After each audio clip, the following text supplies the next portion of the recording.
Hi guys, just wanted to make this video. Actually, I wanted to make this video a while back already, but finally decided to make a video of my homemade log splitter.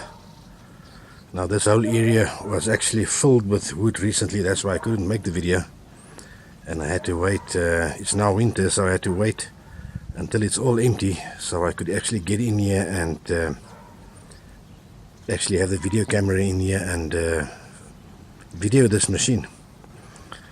So let's go a bit closer.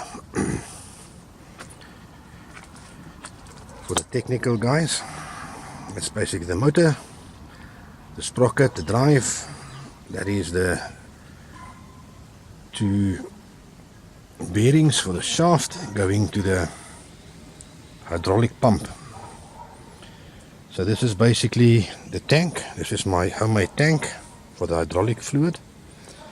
So it goes through there into the pump, and then the high pressure comes out here all the way through there, comes in here into the valve bank, and as you lift or push the lever, the ram pushes forward. Let me just remove this. The ram will push, you put a block of wood in here, the ram will push it forward through the stationary blade and of course split it. So that's the suction side of the, or going towards the tank. That's just an inline filter to clean out the dust and whatever that might be in the fluid, so when it returns to the tank it's clean. This is I think a 13 horsepower. It's probably been on this machine for about 6 years, and it has done a lot of work. I actually use this machine to split wood for me, which I sell in winter. And you can see that lot has been split recently. That lot there at the back has been done a while ago. They are actually the dry ones that I'm selling at the moment. This lot is still a little bit wet, not quite ready for the market. And just there at the back you can see my roof of the house with my solar system on it.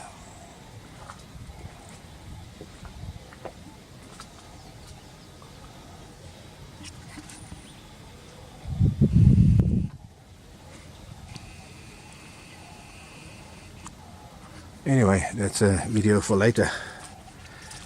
I'll just go around this machine for whoever wants to take some tips. This is actually a piece of channel steel that I've taken. Of course, cutting off the length that I need, that you can determine yourself. Here I've put some 10mm square bar on that creates a rail, so that when the ram pushes it doesn't pop off. And just here you can see I've welded an angle iron and just cut the end of it to fit in there 10mm deep, and that's just like a little bracket that holds under here, like that, under the rail, just so it slides up and down, and the pressure of the wood cannot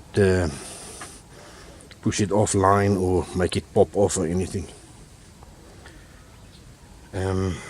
Just put some wheels on it. I'd rather look that side. There you can see the wheel. So if I were to push it around, it's mobile. The front, I've just added a handle here so that I could lift it and then drag it on the wheels. But it hasn't been out of this area for a while. As you can see, it's quite a small gate, it doesn't fit through it.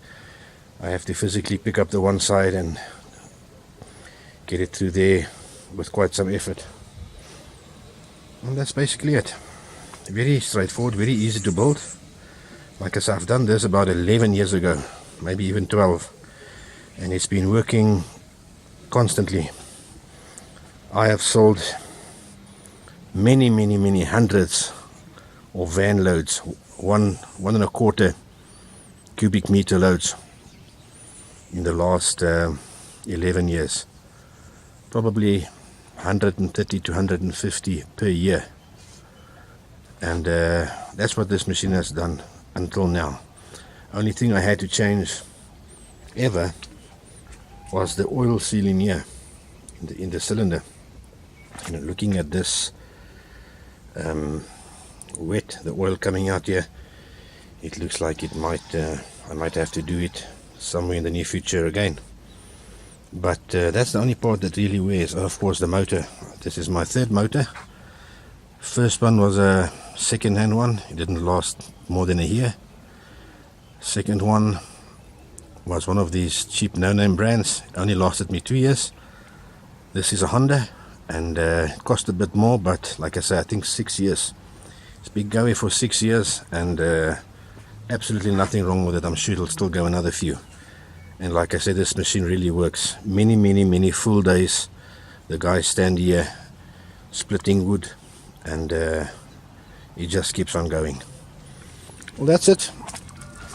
I'll include some videos where I actually start it up and split some wood, just so you can see how it works.